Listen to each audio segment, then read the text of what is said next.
Hello दोस्तों, कैसे हैं आप लोग। आज हमारा हिंदी साहित्य का यह चौथा लेक्चर है। कल हम हिंदी साहित्य लेखन की परंपरा देख रहे थे, जिसमें हमने देखा हिंदी साहित्य में सबसे पहला प्रयास फ्रेंच विद्वान गासा तासी ने किया। इसके बाद हमने जॉर्ज ग्रियर्सन की पुस्तक देखी। आज हम उसी श्रृंखला में आगे बढ़ते हैं और जानते हैं।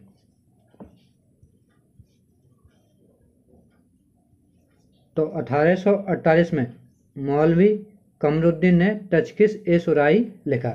मौलवी कमरुद्दीन ने क्या लिखी रचना करी? इनने तजकिस ए सुराई लिखी।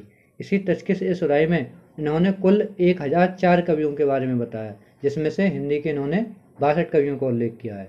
और एक खास बात और है कि प्रथम बार कालक्रम का ध्यान रखा गया। इसमें किसका ध्यान रखा गया? तो कालक्रम का ध्यान रखा गया। इसके बाद आते हैं हजारी प्रसाद द्विवेदी ने भी 3 ग्रंथ लिखे। कितने लिखे? 3 ग्रंथ। कौन कौन से? पहला लिखा उन्होंने हिंदी साहित्य का इतिहास 1940 में, दूसरा हिंदी साहित्य का उद्भव और विकास 1952 में, और तीसरा हिंदी साहित्य का आदिकाल 1952 में। ये किसने लिखे? तो आचार्य हजारी प्रसाद द्विवेदी ने। कितने ग्रंथ? 3 ग्रंथ। और मौलवी कमरुद्दीन ने क्या लिखा? तजकिस ए सुराई लिखा, जिसमें 1004 कवियों का उल्लेख है, जिसमें हिंदी के कितने हैं? 62। और इसमें क्या रखा गया है? तो इसमें कालक्रम का ध्यान रखा गया है। अब देख लेते हैं हिंदी साहित्य का काल विभाजन। इंपोर्टेंट हो जाएगा। काल विभाजन इसमें 2 लोगों के देखने को मिलते हैं, एक तो आचार्य रामचंद्र शुक्ल का और एक डॉक्टर नगेंद्र का। इनमें से सबसे ज़्यादा मानित किया गया है, जितने भी हमारे साहित्यकार हैं उनके द्वारा नगेंद्र का सबसे ज़्यादा माना गया है। जिसे देख लेते हैं आचार्य रामचंद्र शुक्ल के अनुसार। तो आचार्य रामचंद्र शुक्ल ने आदिकाल का समय बांटा है 1050 से 1375 ईस्वी तक, और भक्ति काल यानी मध्यकाल को 2 भागों में बांटा इन्होंने, एक भक्ति काल में, एक रीति काल में। भक्ति काल को इन्होंने पूर्व मध्यकाल बोला है, यानी मध्यकाल का पहला वाला पार्ट समय बांटा है 1375 से 1700 ईस्वी में, और रीति काल यानी उत्तर मध्यकाल 1700 से 1900 ईस्वी। इसके बाद बांटा है गद्यकाल, जिसे हम कह रहे हैं आधुनिक काल, जो कि 1900 से लेके 1984। तो कई विद्वानों ने, साहित्यकारों ने इनका ये काल विभाजन अधूरा माना है, और सबसे ज़्यादा जो माना गया वो है डॉक्टर नगेंद्र का। अब देख लेते हैं हम डॉक्टर नगेंद्र का हिंदी साहित्य का विभाजन। तो हिंदी साहित्य को इन्होंने 3 भागों में बांटा है, एक आदिकाल जिसे वीरगाथा काल कहते हैं, दूसरा मध्यकाल और तीसरा आधुनिक काल। तो डॉक्टर नगेंद्र ने 3 भागों में हिंदी साहित्य का विभाजन किया। पहला आदिकाल, कब से कब तक? 1000 ईस्वी से लेकर 1350 ईस्वी तक। इसी आदिकाल को वीरगाथा काल कहते हैं, जिसमें हमें क्या क्या देखने को मिलेगा? तो रासो साहित्य देखने को मिलेंगे, सिद्ध साहित्य देखने को मिलेंगे, अपभ्रंश काव्य मिलेंगे, और फुटकल रचनाएं भी देखने को मिलेंगी। ये सभी हमारे आदिकाल की रचनाएं हो जाएंगी। रासो साहित्य आदिकाल का हो जाएगा, सिद्ध साहित्य भी हो जाएगा, नाथ साहित्य, अपभ्रंश और फुटकल रचनाएं, ये सभी रचनाएं जितनी भी होंगी हमारी आदिकाल की हो जाएंगी। इसके बाद मध्यकाल को उन्होंने बांटा है। मध्यकाल में सबसे पहला पार्ट इन्होंने किया है भक्ति काल। भक्ति काल का समय रखा है इन्होंने 1350 से लेकर 1650। और भक्ति काल जब हम पढ़ेंगे तो हम उसमें राम भक्ति काव्य पढ़ेंगे, यानी राम भक्ति शाखा के कवि पढ़ेंगे, कृष्ण भक्ति काव्य पढ़ेंगे, और संत काव्य पढ़ेंगे, और सूफी काव्य पढ़ेंगे। ये सभी हम भक्ति काल में पढ़ेंगे। इसके बाद मध्यकाल को इन्होंने दूसरा भाग बांटा है रीति काल में, जिसमें समय रखा है इन्होंने 1650 से 1850 तक। इसमें हम पढ़ेंगे रीति सिद्ध कवि, रीतिबद्ध कवि और रीति मुक्त कवि। इन सबों के बारे में हमें मध्यकाल के रीति काल में जानकारी मिलेगी। इसके बाद लास्ट है इनका आधुनिक काल का विभाजन। तो आधुनिक काल बड़ा है, तो हम नेक्स्ट पेज पे देख लेते हैं। तो आधुनिक काल को 3 भागों में बांटा गया है। पहला भारतेंदु युग, द्विवेदी युग और छायावादी युग। भारतेंदु युग को हम पुनः जागरण काल भी कहते हैं। ये हम जब पढ़ेंगे पुनः जागरण काल तब हम इसको देखेंगे। और 1850 से लेके 1900 तक का समय हमारा भारतेंदु युग यानी पुनः जागरण काल कहलाता है। और द्विवेदी युग इसे बोलते हैं जागरण सुधार काल। इसका समय कब से कब तक है? तो 1900 से लेकर 1928 तक इसका समय रखा गया है। अब देख लेते हैं छायावादी युग। छायावादी युग को भी 2 भागों में बांटा गया है, एक तो छायावादी युग और दूसरा हमारा छायावोत्तर युग। क्लियर हो जाएगा? एक छायावादी युग और दूसरा छायावोत्तर युग। छायावाद युग का 1928 से 1936 तक समय रखा है, और छायावोत्तर काल का 1936 से लेकर अब तक। फाइनल में छायावोत्तर काल को भी 3 भागों में बांट दिया गया है। एक हो जाएगा हमारा प्रगतिवादी युग, एक प्रयोगवाद युग और एक नई कविता।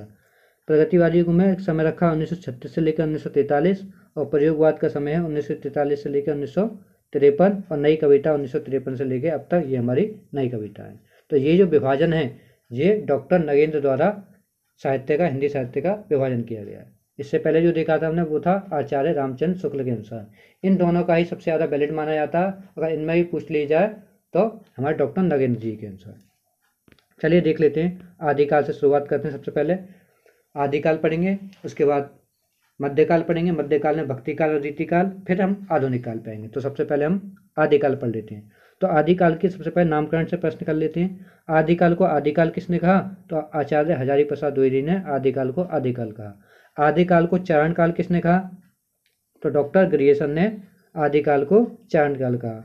आदिकाल को आधार काल किसने कहा? सुमन राजे ने आदिकाल को आधार काल कहा। सिंध सामंत युग किसने कहा? तो राहुल सांकृत्यायन ने इसे सिद्ध सामंत युग कहा। वीरगाथा काल किसने कहा? तो रामचंद्र शुक्ल ने वीरगाथा काल कहा। वीरकाल किसने कहा? तो हो जाएगा विश्वनाथ प्रसाद ने वीरगाथा काल कहा। और आदिकाल को प्रारंभिक काल किसने कहा? तो मिश्र बंधुओं ने इसे प्रारंभिक काल कहा। और आदिकाल को बीज बपन काल किसने कहा? बीज बपन काल महावीर प्रसाद द्विवेदी हो जाएंगे, या बीजपन कह देते हैं या बीज बपन बोल देते हैं, तो महावीर प्रसाद द्विवेदी हो जाएंगे। ये था इनके कालों का, आदिकाल के नाम। किसने क्या क्या कहा है ये सब हमने देखे। अब देख लेते हैं रीतिकाल को। तो रीतिकाल किसने कहा? तो आचार्य रामचंद्र शुक्ल हो जाएंगे, जिन्होंने रीतिकाल को रीतिकाल कहा। रीतिकाल को श्रृंगार काल किसने कहा है? तो विश्वनाथ प्रसाद मिश्र, इन्होंने रीतिकाल को क्या कहा है? श्रृंगार काल। रीतिकाल को अलंकृत काल किसने कहा है? तो मिश्र बंधुओं ने रीतिकाल को अलंकृत काल कहा है। और अंधकार काल किसने कहा है? तो त्रिलोचन ने रीतिकाल को अंधकार काल कहा। एक बार और देख लेते हैं। सबसे पहले हमने आना आदिकाल। आदिकाल किसने कहा? तो हजारी प्रसाद द्विवेदी ने कहा। चारण काल किसने कहा? तो ग्रियर्सन ने कहा। आधार काल किसने कहा? सुमन राजे। सिद्ध सामंत युग राहुल सांकृत्यायन हो जाएगा। और वीरगाथा काल रामचंद्र शुक्ल। और वीरकाल विश्वनाथ प्रसाद मिश्र। और प्रारंभिक काल किसने कहा? तो मिश्र बंधुओं ने। और बीजपन काल किसने कहा है? महावीर प्रसाद द्विवेदी ने कहा है। क्लियर। और रीतिकाल को रीतिकाल रामचंद्र शुक्ल। रीतिकाल को श्रृंगार काल विश्व प्रसाद मिश्र। और अलंकार काल किसने कहा है? मिश्र बंधुओं ने। और अंधकार काल त्रिलोचन ने कहा है। अब हम देख लेते हैं आदिकाल के सबसे पहले सिद्ध साहित्य। सिद्ध साहित्य बौद्ध धर्म की वज्रयान शाखा से संबंधित थे। तो सिद्ध साहित्य किससे संबंधित हैं? तो बौद्ध धर्म की वज्रयान शाखा से संबंधित थे। सिद्ध कवियों की कुल संख्या बात करी जाए राहुल सांकृत्यायन के अनुसार तो 84 है। कितनी है सिद्ध साहित्य कवियों की संख्या? तो 84। इनमें सर हपा को हिंदी का प्रथम कवि माना जाता है। पूछा जाता है कि किसे हिंदी का सर्वप्रथम कवि माना गया है? तो सर हपा को हिंदी का प्रथम कवि माना गया है। सर हपा की रचना पूछी जाती कौन सी है? तो दोहा कोश। क्या हो जाएगी सर हपा की रचना? तो दोहा कोश हो जाएगी। अब आगे देख लेते हैं। अब अन्य सिद्ध कवि देख लेते हैं।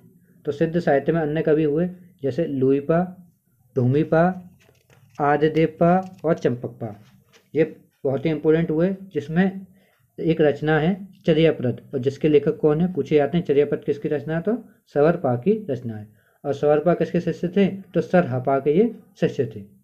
किसके शिष्य थे? तो सर हपा के ये शिष्य थे। चर्यापद का अन्य नाम चरपिद भी आ जाता है। क्या आता है? चरपिद, इस नाम से भी आ जाता है। और एक और रचना है हमारी सिद्ध साहित्य युग की, वो है लुईपाद गीतिका। इसके लेखक कौन है? तो लुईपा हो जाएंगे। सिद्धों में सबसे प्रमुख जो फेमस हुए, प्रचलित हुए, वो हुए लुईपा हुए। क्लियर है। और सरहपा के अन्य नाम भी है, जैसे सरहपा को हम सरोज वज्र बोलते हैं और सरहपाद भी कहते हैं। ये हमारे हो जाएंगे सरहपा के अन्य नाम। सबसे ऊंचे विद्वान माने जाते कौन? तो लुईपा हो जाएंगे। और सवरपा की रचना कौन सी है? तो चर्यापद हो जाएगी सवरपा की रचना। क्लियर है। और सवरपा किसके शिष्य थे? तो सरहपा के शिष्य थे। अब हम देख लेते हैं आदिकाल के रासो साहित्य। तो हमने अभी देखा शुक्ल ने रासो साहित्य को वीरगाथा काल के अंतर्गत रखा है। सबसे प्राचीनतम रचना हो जाती है रासो साहित्य की, वो हो जाती है बीसल देव हो जाती है। कौन सी? बीसल देव मानी जाती है। सबसे पहले देख लेते हैं पृथ्वीराज रासो से। तो पृथ्वीराज रासो किसने लिखी थी? तो चंद्रवत राय ने लिखी थी। और हम जानते हैं ये अधूरा रह गया था। हम जानते हैं कि हमने त्रायन का युद्ध पढ़ा होगा 1191 में, और 92 में होता है किसके बीच में? मोहम्मद गौरी और पृथ्वीराज चौहान के बीच में। 1192 के युद्ध में जब कहा जाता है कि पृथ्वीराज को मोहम्मद गौरी पकड़ कर जब ले गया, तो उनके साथ चन्नवादाई वह भी उनके साथ चले गए क्योंकि वह उनके दोस्त थे। तो ये वाला जो पृथ्वीराज रासो था वह अधूरा रह गया, तो उसको पूर्ण करने का काम किया जलहण ने। जलहण कौन है? तो जलहण हो जाएंगे चन्नवादाई के पुत्र। तो पृथ्वीराज रासो को पूर्ण किसने किया? तो जलहण ने पूर्ण किया। अब इस पर कई विवाद भी है। कई कवि हैं साहित्य लेखक जो पृथ्वीराज रचना है वो कहानी है उसको अकाल्पनिक मान लेते हैं। जैसे अप्रमाणिक माना है रामचंद्र शुक्ल ने इसे अप्रमाणिक माना है, और अर्ध प्रमाणिक माना है यानी आधा सही मानते हैं वो है हजारी प्रसाद, उन्होंने अर्ध प्रमाणिक माना है। और पूर्ण रूप से प्रमाणिक माना है श्याम सुंदर दास ने, इन्होंने पूर्ण प्रमाणिक माना है। अगर हम पृथ्वीराज रासो के सर्ग की बात करें तो इसमें 69 सर्ग हैं। अगर रस इसमें कौन सा देखने को मिलेगा? तो रस, वीर रस और श्रृंगार रस देखने को मिलेगा। क्लियर है? घासदासी ने रासो शब्द को रासुई भी कहा। अब देख लेते हैं विजयपाल रासो। तो विजयपाल रासो किसकी रचना है? तो नल्ले सिंह भट्ट की हो जाएगी हमारी विजयपाल रासो हो जाएगी। पूछा जाता है रणमल छंद किसकी रचना है? तो रणमल छंद हो जाएगी श्रीधर की। हम्बी रासो किसकी रचना है? तो सारंगर की हो जाएगी हमारी हम्बी रासो। बहुत इंपॉर्टेंट है, सब पूछी जाती हैं। राम रासो किसकी रचना है? तो सुंदर की हो जाएगी राम रासो। परमाल रासो किसकी हो जाएगी? तो जगनिक की हो जाएगी हमारी परमाल रासो।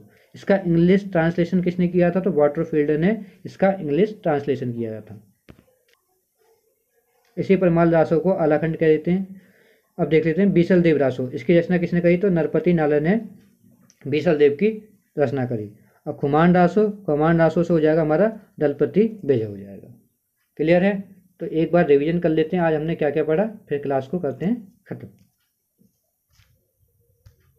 शुरुआत हमने यहाँ से करी जिसमें हमने देखा 1828 में मौलवी कमरुद्दीन ने तजकिस ए सुराई हिंदी में लिखा।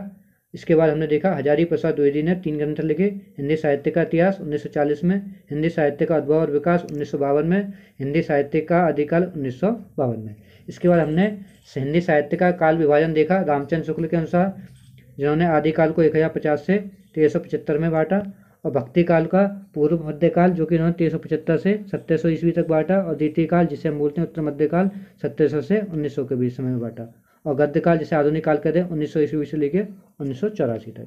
जो सबसे ज़्यादा मान्य है डॉक्टर नगेंद्र का हिंदी साहित्य का काल विभाजन, वो पहला आदिकाल जो कि 1000 से लेकर 1350, और दूसरा मध्यकाल, तीसरा आधुनिक काल। आदिक काल में हम क्या क्या पढ़ेंगे? राजस्व साहित्य जो भी हमने पढ़े। इसके बाद सिद्ध साहित्य पढ़ेंगे, नाथ साहित्य, अपभ्रंश काव्य और फुटकल रचनाएं। ये सभी हम इसमें पढ़ते हैं, ये सभी हम आदिकाल में पढ़ते हैं। इसके बाद हम देखेंगे मध्यकाल। मध्यकाल को 2 भागों में बांटा गया, भक्तिकाल और रीतिकाल। भक्तिकाल का समय 1350 से 1650 और रीतिकाल का समय 1650 से लेकर 1850। भक्तिकाल में क्या क्या पढ़े थे हम? राम भक्ति काव्य, कृष्ण भक्ति काव्य, संत काव्य और सूफी काव्य। इसमें क्या पढ़ेंगे? रीति बद्ध कवि, रीति सिद्ध कवि और रीति मुक्त कवि। इसके बाद हमने नेक्स्ट जाना आधुनिक काल का विभाजन। तो आधुनिक काल को 3 भागों में बांटा गया है, भारतेंदु युग, द्विवेदी युग और छायावादी युग। छायावादी युग को भी 2 भागों में बांटा गया है, एक तो छायावादी युग, एक छायावोत्तर युग। छायावोत्तर युग को भी 3 भागों में बांटा गया, प्रगतिवादी युग, प्रयोगवाद और नई कविताएं। फिर हमने देखा था आदिकाल का नामकरण। आदिकाल को आदिकाल किसने कहा? हजारी प्रसाद द्विवेदी ने। आदिकाल को चारण काल किसने कहा? डॉक्टर ग्रियर्सन ने। आधार काल किसने कहा आदिकाल को? तो सुमन राजे हो जाएंगे। सिद्ध सामंत युग किसने कहा? तो राहुल सांकृत्यायन हो जाएंगे। वीरगाथा काल किसने कहा? रामचंद्र शुक्ल ने। इसका हमने वीरकाल देखा, किसने कहा? विश्वनाथ प्रसाद मिश्र ने। प्रारंभिक काल किसने कहा? मिश्र बंधुओं ने। और बीज व्यापन काल कहा है महावीर प्रसाद द्विवेदी ने। रीतिकाल को रीतिकाल किसने कहा? तो रामचंद्र शुक्ल हो जाएगा। रीतिकाल को श्रृंगार काल विश्वनाथ प्रसाद हो जाएगा। अलंकृत काल किसने कहा है? मिश्र बंधुओं ने कहा है। और रीतिकाल को अंधकार काल किसने कहा है? तो त्रिलोचन ने अंधकार काल कहा है। इसके बाद हमने देखे सिद्ध साहित्य के कवि। तो सिद्ध साहित्य के बौद्ध धर्म की वज्रयान शाखा से संबंधित हैं। सिद्ध साहित्य में कवियों की कुल संख्या कितनी है? 84। इनमें जो पहले कवि माने जाते हैं तो सरापा को हिंदी का प्रथम कवि माना जाता है। इनकी रचना कौन सी है? तो दोहा कोश सरापा की रचना हो जाएगी। फिर हमने सिद्ध साहित्य के अन्य कवि देखे, जैसे लुईपा, ढूमीपा, आर्यदेवपा और चंपकपा। जितने भी सिद्ध साहित्य के कवि थे वो पा अपने नाम के पीछे पा नाम लगाकर रचना किया करते थे। रचना कौन सी थी? चर्याप्रद, जिसके लेखक हैं सवरपा। ये कौन है? तो सरपा के शिष्य। लुईपाद गीतिका के लेखक कौन थे? तो लुईपा हो जाते हैं। सिद्धों में सबसे फेमस कौन हुए? तो लुईपा हुए। सरपा के अन्य नाम सरोज भक्त और सरहपाद हो जाएगा। रासो साहित्य रासो नामकरण किसने किया? तो शुक्ल जी ने किया था। पृथ्वीराज रासो चंद्रवदाई की रचना है, ये अधूरा रह गया था, तो पूर्ण किसने किया? इनके पुत्र जलहन ने पूर्ण किया था। इसमें कितने सर्ग हैं? तो 69 सर्ग हैं। रस कौन से देखने को मिलेंगे? तो वीर और श्रृंगार रस देखने को मिलते हैं। इसके बाद हमने जाना विजयपाल रासो किसकी रचना है? तो नंदलाल सिंह भट्ट की। रमल छंद किसकी है? श्रीधर की। अम्मी रासो किसकी हो जाएगी? सारंगधर की। और राम रासो किसकी हो जाएगी? समय सुंदर की। परमाल रासो जगनिक की। और बीसल देव रासो हो जाएगी नरपति नाला। और खुमान रासो हो जाएगी दलपति विजय। चलिए आज के लिए इतने ही रखते हैं, बाकी हम कल देखेंगे। वीडियो पसंद आ रही हैं तो वीडियो को लाइक करें, हमारे चैनल को सब्सक्राइब करें और वीडियो को ज़्यादा से ज़्यादा शेयर करें।